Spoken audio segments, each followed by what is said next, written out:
అందరికీ నమస్తే. నేను తీన్మార్ మల్లన్న.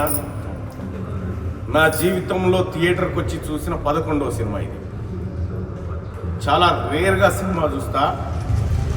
ఈ 23 అనేటువంటి సినిమా, అందులో ఒక సెక్షన్ ఆఫ్ మీడియా రాసినటువంటి నెగిటివ్ రివ్యూ ఏదైతే ఉందో అది చూసిన తర్వాత ఇది ఖచ్చితంగా మా వర్గాల సినిమా అని నేను రావడం జరిగింది. రెండోది ఏంటంటే, ఈ 23 అనేటువంటి మూవీ ఇవాళ మేము మా బీసీ నాయకులు అందరం కూడా ఇక్కడికి బీసీ చేసి వాళ్ళందరం వచ్చి కూడా చూడడానికి ఒక బలమైనటువంటి కారణం ఉంది. ఆ సినిమా చూస్తేనే ఆ భావం అర్థమవుతుంది. ఒక సినిమా, అది సినిమా కాదు, అది కళ్ళ ముందు జరిగినటువంటి అత్యంత ఘోరం. ఆ ఘోరాన్ని ఒక రక్త చరిత్ర, ఒక మాతృదేవోభవ, ఒక మంచి లవ్ స్టోరీ, అనేకమైనటువంటి ఒక 100 సినిమాలను రంగరించి ఒక దగ్గర పోస్తే ఈ 23 మూవీ. యాక్చువల్గా 23 అనేటువంటిది వస్తే మేమందరం చర్చించుకుంటున్నాం. సహజంగా బీసీ నాయకులం కదా, ABCD అంటే 2వ అక్షరం B, 3వ అక్షరం C, ఇది బీసీదేమో అని మేము అనుకుంటున్నాం. కానీ ఇది బీసీది కాదు, ఇది మనసున్న ప్రతి ఒక్కరు చూడాల్సినటువంటి సినిమా. నేనే కాదు, నాతో పాటు చాలా మంది కూడా వాళ్ళ మహిళలు వచ్చిన సినిమా. మీ వ్యూ చెప్పండి అమ్మ, దాని గురించి ఎట్లా అనిపించింది?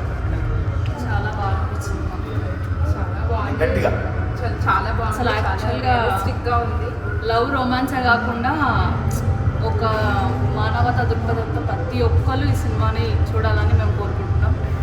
బాగుంది, డైరెక్షన్, హీరోయిన్ బాగుంది, యాక్టింగ్ బాగుంది.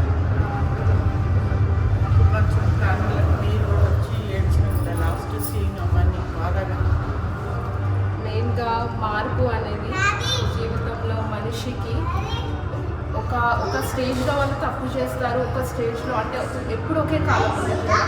వాళ్ళు వెనుకటి కాలంలో జరిగిన తప్పులు కానీ అది ఎలా వచ్చింది అంటే మెయిన్ థింగ్ అక్కడ ఏంటంటే ఖైదీలను మళ్ళీ మార్పు చేసే పోలీస్ ఆఫీసర్ చెప్తారు, నేను డ్యూటీ చేస్తున్నాను కానీ అప్పుడు ఎట్లా గొర్రెల్ని కాస్తున్నానో ఇప్పుడు కూడా అట్లనే గొర్రెల్ని కాస్తున్నాను, ఖైదీలకు ఏం మార్పు లేదు అనే దాంతో దాన్ని మళ్ళీ వాళ్ళ కౌన్సిలర్ని పెట్టి మళ్ళీ వాళ్ళని మార్పు అనేది చేసి మళ్ళీ వాళ్ళని విడుదల చేస్తే ఇలాంటి నేరాలు ఘోరాలు జరగకుండా ఉండడం అనేది చాలా బాగా కరెక్ట్ పాయింట్ ఆఫ్ వ్యూగా తీశారు. చాలా బాగుంది. రెండోది, ఈ సినిమా కమర్షియల్గా ఎంత హిట్ అవుతుందో తెలియదు, కానీ ఇది చూసిన తర్వాత సమాజంలో మాత్రం ఖచ్చితంగా మార్పు నాకు అనిపిస్తూ ఉంది. కంగ్రాచులేషన్స్ మీ టీం అందరికీ.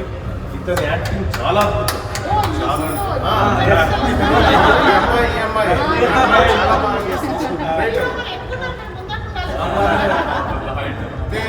వాస్తవానికి సినిమా గురించి చెప్పే పని మాది కాదు, కానీ ఈ సినిమాలో ఈ సమాజం కనిపించింది. ఈ సినిమాలో అనేకమైనటువంటి వివక్షలు, ఆ తర్వాత నాకు తెలిసిన కాడికి సెన్సార్షిప్ అనేది చాలా సీరియస్గా జరిగినట్టు కనిపిస్తూ ఉంది దీంట్లో.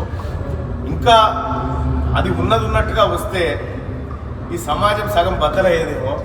కానీ ఏదేమైనప్పటికీ కూడా 2 తెలుగు రాష్ట్రాల ప్రజలు, మరీ ముఖ్యంగా నిజంగా ఇది సినిమా ఈ కాలంలో రావాల్సినటువంటి సినిమా కాదు ఇది, కానీ ఈ కాలంలో చాలా అద్భుతంగా కష్టపడి ఈ సినిమాని తీసుకొచ్చినారు.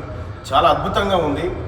మేము సినిమా అయిపోయిన తర్వాత కూడా అట్లే నిశ్చేష్టులై కూర్చొని ఆ పేర్లను కూడా చూసేటువంటి పరిస్థితి. అంటే ఎంత అద్భుతమైన సినిమానో నిజంగా. హ్యాట్స్ ఆఫ్ 23, చాలా బాగుంది.